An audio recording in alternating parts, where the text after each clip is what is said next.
Good afternoon, everybody. I didn't work yesterday because it was torrential rain.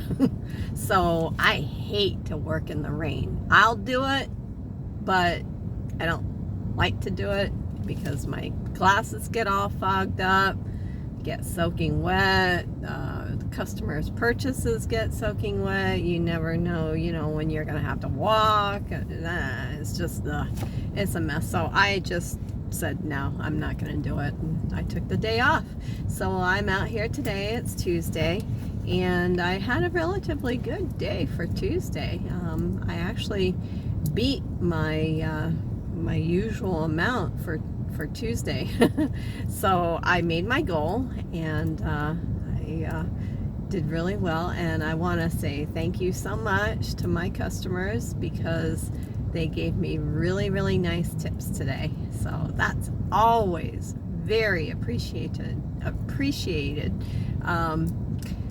I got one order today. It was for $54. It was 2 orders, and the 2 orders tipped both very nicely. So there were no tip orders today.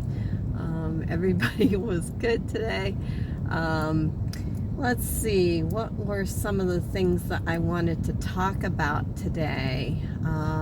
Just little things. I think we've covered looking at steaks and meats, but I wanted to kind of touch on that a little bit more today. It's really important that you know what you're shopping for, and I think that most people have a pretty good idea of the things that they're shopping for, but I think the most confusing part is cuts of steak and roasts. And today, for example, the customer wanted a New York strip steak. One of the most important things that I noticed to look at it was the price of it. According to the Instacart app, it was $14.99 a pound. And I noticed that on the shelf there was only one steak, bone-in New York strip steak, and it was indeed $14.99 a pound, but then it was on sale. So, and there was only one package. It was a little bit heavier than the steak that he had asked for, but because it was the only one, it was the proper price. I went ahead and got that one for my customer. The other steaks, if I hadn't been paying attention, they also said New York strip, but they were boneless. So the price definitely made a difference. They were $20.99 a pound. So big difference. You got to really watch out for these details when you're shopping.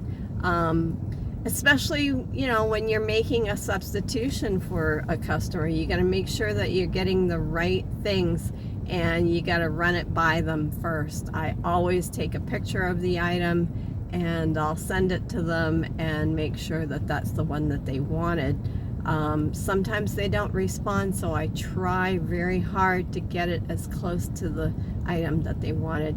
Oh yeah, today, organic herbs. I could not find the 2 organic herbs, and it was fresh herbs. So when that happens, usually I'll take a picture of all of the herbs. That way they know that I haven't missed them somehow. I'll take a picture which shows that the herbs that they wanted are indeed not in the picture, because they're not there, obviously. And then what I did was, after I sent them the picture of the herbs, or the herbs that they wanted that weren't there, and I went to the dried herbs section and I took a picture of the organic herbs that they did want, except they were dried, and I went ahead and made substitutions for them, and just said to the customer, is this fine? And they were like, yeah, that's great. So, yay. You don't always get a customer that's like that, who's responsive and tells you you're doing a great job. It's usually up to you. A lot of times you don't get anybody telling you that you're doing a good job except for yourself. But that's okay. All the little things that, that we've been talking about, hopefully these are things that'll make you a better shopper and more in tune and in touch with what this shopping job is all about. A lot of my shops are for families, or they could be for elderly people or people that just don't have time. So I do my best at getting what they want within reason. Sometimes the stores are just out, so there really isn't much that I can do except try to get a substitution that's as close to the item that my customer is looking for. Let's see, some of the other things that I wanted to talk about. Wow, there's so many things to talk about. So, oh yeah, that's the other thing. I like to put people's meat into the plastic bags. Sometimes you don't find those bags, so I'll grab a couple from produce and I'll stick the meat into those bags. I just find that it's neater.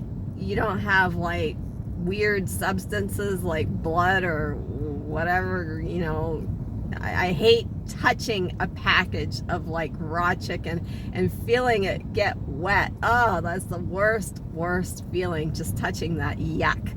So I'll stick it in a plastic bag, and there's a very good reason why I always have this on hand, because after you've touched raw chicken or something, and yuck. So I'm always cleaning my hands off with that. So that's another little hint that I have for you today. Always put your meats into plastic bags. I think that the customers really appreciate it.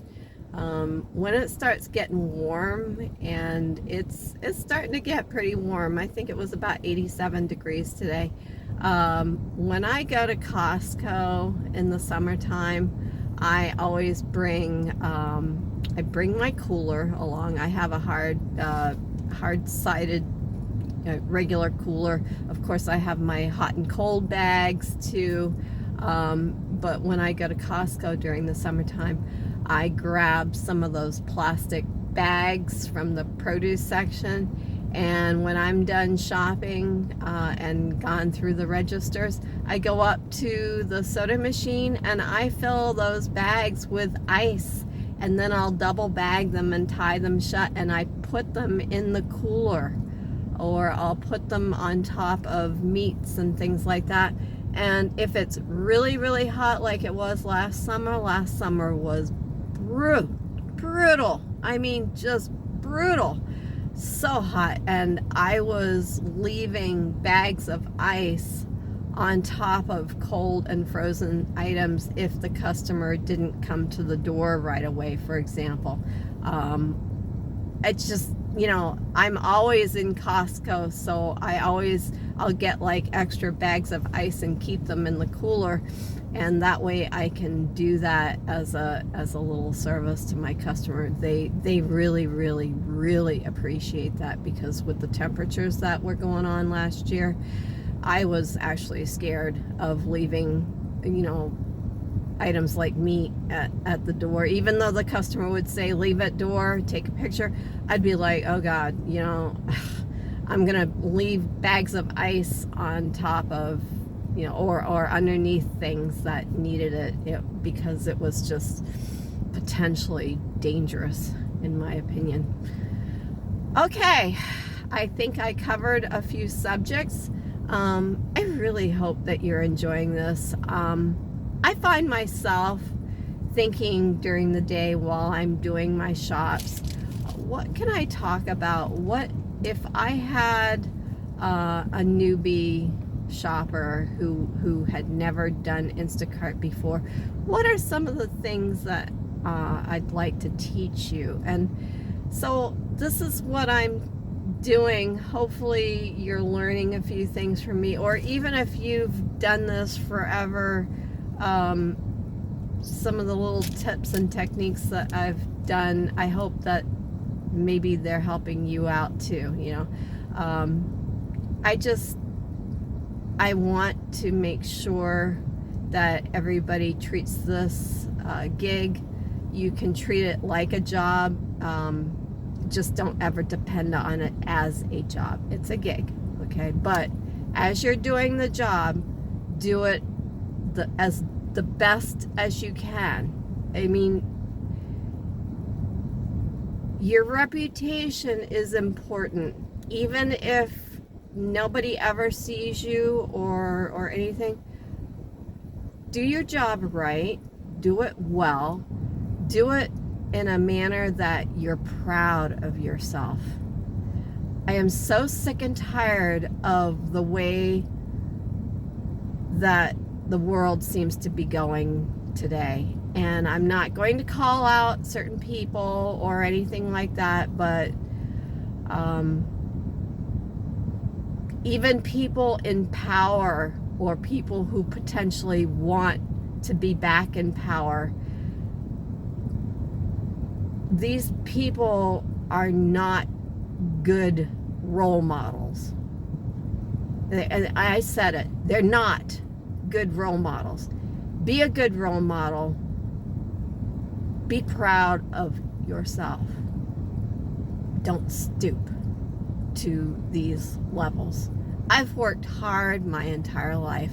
I am proud of the fact that I have always done my job well, and I have nothing to hide, and I've always done things properly. So that's really all I'm going to say on that subject. Just, even though everything that's going on around you, you know, you might feel like you have to beat the system or something like that. I've been hearing a lot of Instacart shoppers are getting fired because they're using multiple accounts. You're not going to get ahead in life by cheating. You might temporarily get ahead in life, but hopefully if you have a conscience, stand up for what you believe in. That's all I have to say. Okay? All right, guys. I hope you're having a great night. If you've enjoyed my vlogs, go ahead and subscribe and like them. And I'm on my way home. See ya. Have a great night. Bye-bye.